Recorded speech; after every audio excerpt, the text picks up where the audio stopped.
Hello everyone, आज का हमारा टॉपिक है रागों का समय सिद्धांत। और इसमें बताया गया है कि शुद्ध स्वरों वाले और कोमल स्वरों वाले रागों के समय में क्या अंतर है और किस समय पर कौन सा राग गाया जाना चाहिए। आइए देखते हैं। भारतीय शास्त्रीय संगीत में रागों को निर्धारित समय पर ही गाने बजाने की प्रथा रही है। प्रत्येक राग अपने निश्चित समय पर ही आकर्षक तथा मधुर प्रतीत होता है। अपने निश्चित समय के अतिरिक्त दूसरे समय पर राग गाने या बजाने से उसका आकर्षण कम हो जाता है। जो राग किसी विशेष ऋतु में गाए और बजाए जाते हैं, ऐसे रागों को मौसमी राग कहकर पुकारा जाता है, जैसे वसंत ऋतु में राग वसंत और वर्षा ऋतु में मल्हार राग आदि। पंडित विष्णु नारायण भातखंडे जी के अनुसार गायन समय के अनुसार रागों के 3 वर्ग किए गए हैं। अर्थात जो रागों का समय सिद्धांत है उसमें रागों का गायन समय किसने निर्धारित किया है? पंडित विष्णु नारायण भातखंडे जी ने। सबसे पहले है रेधा कोमल स्वरों वाले राग।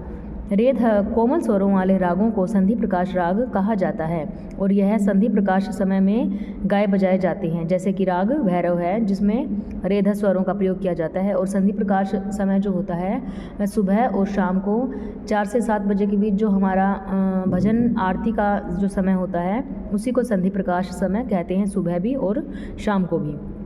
यह समय 24 घंटे में 2 बार आता है, एक सूर्योदय के समय और दूसरा सूर्यास्त के समय। इनका गायन समय सुबह और शाम को 4 से 7 बजे तक होता है।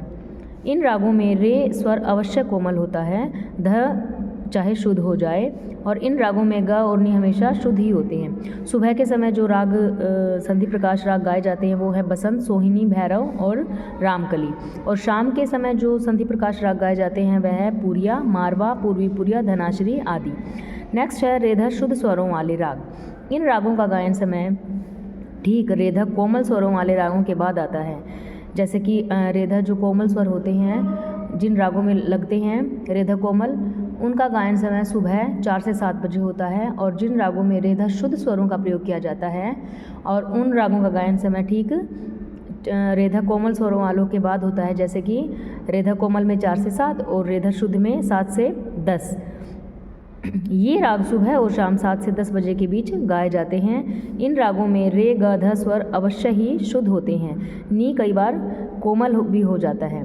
सुबह नी जो है कोमल भी हो जाता है। सुबह के समय 7 से 10 बजे के बीच जो राग गाए जाते हैं उनमें है बिलावल, देशकार, हमीर आदि राग।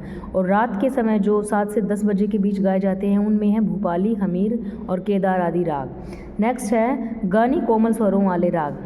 इन रागों का गायन समय ठीक रेधा शुद्ध स्वरों वाले रागों के बाद आता है, जैसे कि रेधा कोमल 4 से 7, रेधा शुद्ध 7 से 10 और गानी कोमल 10 से 12।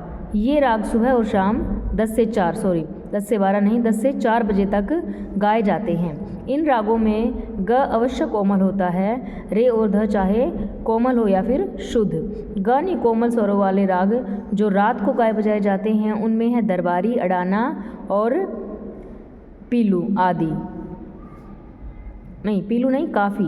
और जो सुबह 10 से 4 बजे तक गाए जाते हैं उनमें है पीलू, मुल्तानी और भीमप्लासी राग। ये था रागों का गायन समय कि रेधा जो कोमल स्वर वाले राग हैं उनको 4 से 7, रेधा शुद्ध वाले जो स्वर राग हैं उनमें 7 से 10, और जो गानी कोमल स्वरों वाले राग हैं वो 10 से 4 बजे के बीच सुबह और शाम गाए बजाए जाते हैं। और इन सभी के साथ इनका एग्जाम्पल है कि सुबह जो है कौन से राग गाए जाते हैं और शाम के समय कौन से राग गाए जाते हैं। रागों के समय सिद्धांत के साथ ही साथ हमारा यह एक टॉपिक और है, जैसे जो पूर्वांगवादी राग और उत्तरांगवादी राग हैं उनको भी गायन समय के आधार पर किस तरह से हमने विभाजित किया है और राग में म स्वर का महत्व जो है वो किस प्रकार से है, ये सब भी हम इन्हीं के साथ देखेंगे। राग में म स्वर का महत्व। रागों के गायन समय में मध्यम स्वर अपना विशेष महत्व रखता है। मध्यम स्वर के प्रयोग से यह पता चल जाता है कि यह राग दिन का है या फिर रात का।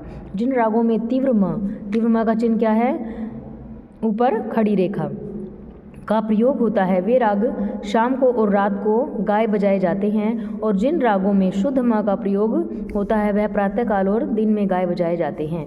राग बिलावल में शुद्ध म लगता है तो यह राग दिन को गाया जाता है, और राग कल्याण में तीव्र म का प्रयोग किया जाता है तो यह राग रात को गाया बजाया जाता है। म स्वर का रागों के समय विभाजन में एक पथ प्रदर्शक का कार्य करता है, इसलिए मध्यम को अध्वदर्शक, क्या नाम है इसका, अध्वदर्शक स्वर भी इसको कहा जाता है। किसको, म स्वर को, जिसका अर्थ है रागों का समय सूचित करने वाला स्वर। नेक्स्ट है पूर्वांगवादी राग और उत्तरांगवादी, कि रागों को हम किस तरह से यह मान सकते हैं कि यह पूर्वांगवादी राग है और किस तरह से माने कि यह उत्तरांगवादी राग है। आइए पढ़ते हैं।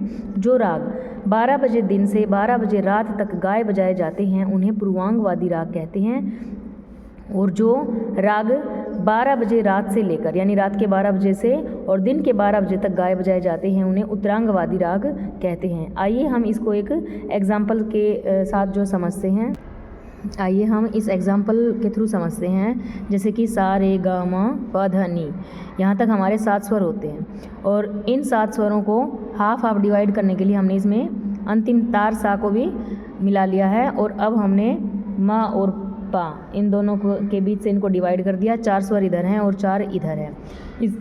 इस भाग को हम कहेंगे फर्स्ट और इसको कहेंगे सेकंड। फर्स्ट मतलब पूर्व भाग और ये है उत्तर भाग। सारे गामा ये है पूर्व भाग और पाधा निसा ये है उत्तर भाग। यदि किसी राग का वादी स्वर पूर्व भाग अर्थात सारे गामा इन चारों स्वरों में से है तो वह हो जाएगा पूर्वांगवादी राग, और यदि किसी राग का वादी स्वर पाधा निसा यानी उत्तर भाग में से है तो वह राग हो जाएगा उत्तरांगवादी। आइए अब इसकी परिभाषा को पढ़ते हैं। जो राग 12 बजे दिन से 12 बजे रात तक गाए बजाए जाते हैं उन्हें पूर्वांगवादी राग कहते हैं, और जो राग 12 बजे रात से लेकर 12 बजे दिन तक गाए बजाए जाते हैं उन्हें उत्तरांगवादी राग कहते हैं। अर्थात जिन रागों के वादी स्वर सप्तक के पूर्वांग यानी सारे गामा में होंगे उनको पूर्व राग अर्थात पूर्वांगवादी कहा जाएगा, और जो दिन में 12 बजे से रात के 12 बजे तक गाए जाते हैं, जो ये पूर्वांगवादी राग हैं ये दिन में 12 बजे से रात के 12 बजे तक गाए जाते हैं, और ये जो हैं रात के 12 बजे से दिन के 12 बजे तक उत्तरांगवादी राग।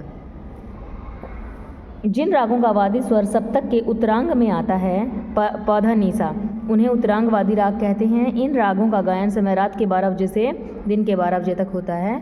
तो ये था रागों का समय सिद्धांत कि किस आधार पर रागों के गायन समय को निर्धारित किया गया है, और राग में म स्वर का क्या महत्व है। यदि शुद्ध म है तो उन रागों को सुबह और दोपहर को गाते हैं, और तीव्र म आता है किसी राग में तो उन रागों को शाम को और रात को गाया जाता है। और उसके बाद हमने पढ़ा पूर्वांगवादी और उत्तरांगवादी राग कि यदि सारे गामा पूर्व भाग से यदि किसी राग का वादी स्वर है तो वह पूर्वांगवादी राग कहलाता है, और उत्तर भाग से यदि किसी राग का वादी स्वर आता है तो वह उत्तरांगवादी राग कहा जाता है।